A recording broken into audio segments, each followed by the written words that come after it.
When everybody lies, somebody dies.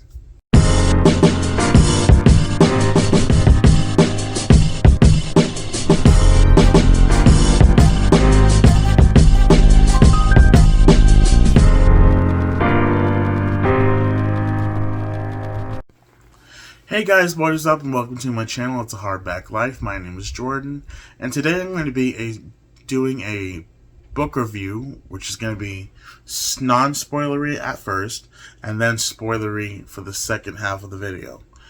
And the book I'm going to be reviewing is 9 Liars by Maureen Johnson. This is the 5th installment in the Truly Devious series. For those of you who don't know, Truly Devious follows a girl named Stevie Bell who gets invited to Ellingham Academy because of her passion for solving crime. And the first 3 books are within the trilogy, and they're set in a completely different case. And then the 4th book is a standalone, and this is the 5th book, and this is also another standalone. So this focuses on another different case. And the setup of this book is our main character, Stevie Bell, and her friends Janelle, Nate, and Vi get invited by Stevie's boyfriend, David, who is studying abroad in London. And they basically have to make up this white lie to go so that obviously they can experience London, even though the main reason is Stevie wants to see David. But yeah, they end up going, and the story focuses on the 9. 9 are a comedy group that graduated college in Cambridge in the 1990s, and in the 1990s were immediately exposed to what happened. And what happens is they go to celebrate at one of the members of the 9's houses, and when they're there, bad things happen. Like 2 people get murdered, and the whole thing is one of the 9 did it, and that's basically the setup. Stevie goes to London. She immediately meets a character who is related to one of the members of the 9, and then she's asked to solve the case of what happened that night.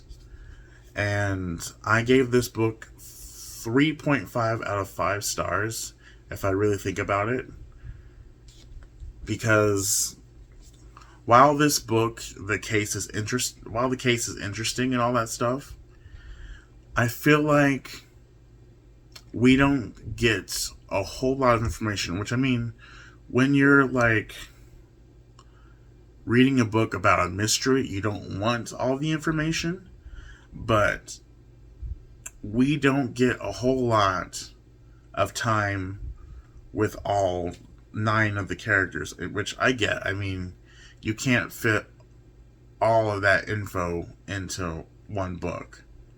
But we get, like, not as much time as I felt that we got with even the previous standalone and, of course, the trilogy. But I still kept reading this book. And also another drawback is it's a slow build. Like, the first half is Stevie, Nate, Janelle, and Vi doing all these touristy things, like going to see all these sites. And so it's kind of boring in that retrospect, because they're just going around doing like things that, a tourist does, and just sightseeing and all that. And we don't get like the real meat of the case until the second half of the book. Now, that said, though, when the case really becomes part of the story, it goes into full gear, and Stevie just takes on a whole nother person, because when she solves, or when she's in the mindset of solving a crime, her mind is just like the way it works is just amazing. And we see it, yeah, it's crazy. And I really enjoyed that aspect because, of course, the whole case was interesting, and also the ending. I want to point out the ending was not what I was expecting, and I loved that. Like, I love plot twists where the ending just like takes you by surprise. And I'll say another thing that kind of upset, like one thing that upset me also was the very end. Like the very end of the book just kind of leaves you wondering things, and I will get into that in the spoilery section. So to sum up my reasons of my rating, 3.5. I enjoyed the story, but character development wasn't completely there for at least the 9. And then also, it was a slow build. And I don't know, just the, I guess some of the relationship aspects of this book, but between Stevie and David, were driving me nuts. And now on to the spoilery section. So if you don't want to see the spoilers, go ahead and click away from this video because I don't want you to be spoiled. Now, in this book, like I said, it's a slow build because they are just basically doing touristy things, and it's very boring because they're going to all these like sites and going to all these theaters, which I mean it's fun because I love theater, but at the same time I was just like, when are we going to get to the real meat of the book? And we eventually did, but it was kind of painful because the every time we had to enter like a whole scene with the 9, especially the interview section, it was very repetitive.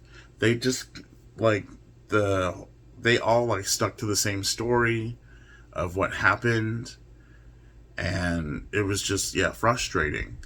And I was just like, come on, let's move the story further.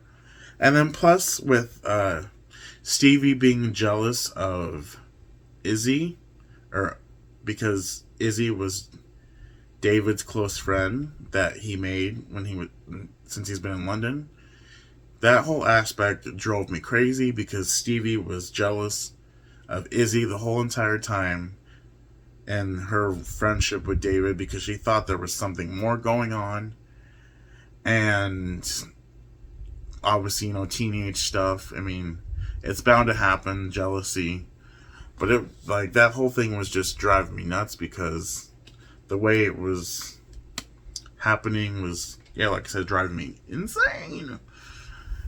And I don't know, like I said, I wish that there was we had more time with the 9.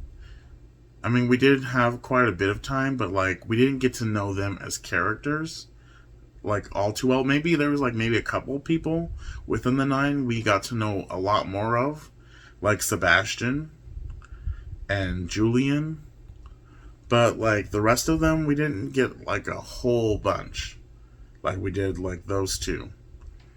And speaking of Sebastian, I don't know if you guys read it. Did you think it was Sebastian the whole time? I really thought it was Sebastian the whole time, or Julian. Like those 2, I kept going back and forth. Did they kill Rosie and Noel? Did they do it? I don't know. I don't know why my motives for them were not clear in my head. I just assumed it was either one of them 2. And then the fact that at the end it was Peter just blew me away because I was just like, well, this came out of nowhere. And his motive for killing Rosie and Noel was because obviously he was tired of not being seen and stuff like that, and also Rosie saw him and stuff like that. So I mean, there's more to it than that, but I don't know. It just kind of made it, I don't know, it made it thrilling, but at the same time a little annoying for like a motive, because of obviously he was tired of not being seen, and then also the competitive nature that he was facing within the Nine was being tiresome towards him. I don't know. I apologize first of all for my thoughts being all over the place. That's just how I feel. And then also the ending with David and Stevie. They had broken up, and then Izzy cleared the air about her and David, and then like Izzy and Stevie go to try and find David. They find him, and he's got his hands all over another girl, and he's kissing her. I'm just like, can you be even more of a douche, dude? Because, like, if you've read the Truly Devious series and the other standalone Box in the Woods, you know David is kind of douchey. But, like, it just grinds my gears. I can't believe I said that. But, yeah, it makes me annoyed because David has sunk lower. And I'm just... But, like, yeah, so I didn't love this book, but I didn't hate it. And, like, literally the last 50 to 60 pages are what's keeping me interested in this series. And I want the next book so bad because the ending, like I said, has me on edge.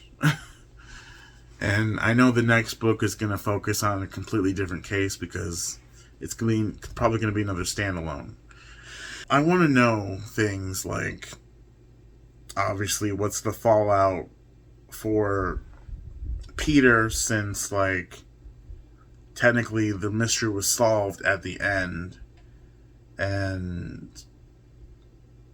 are they going to, like, convict him?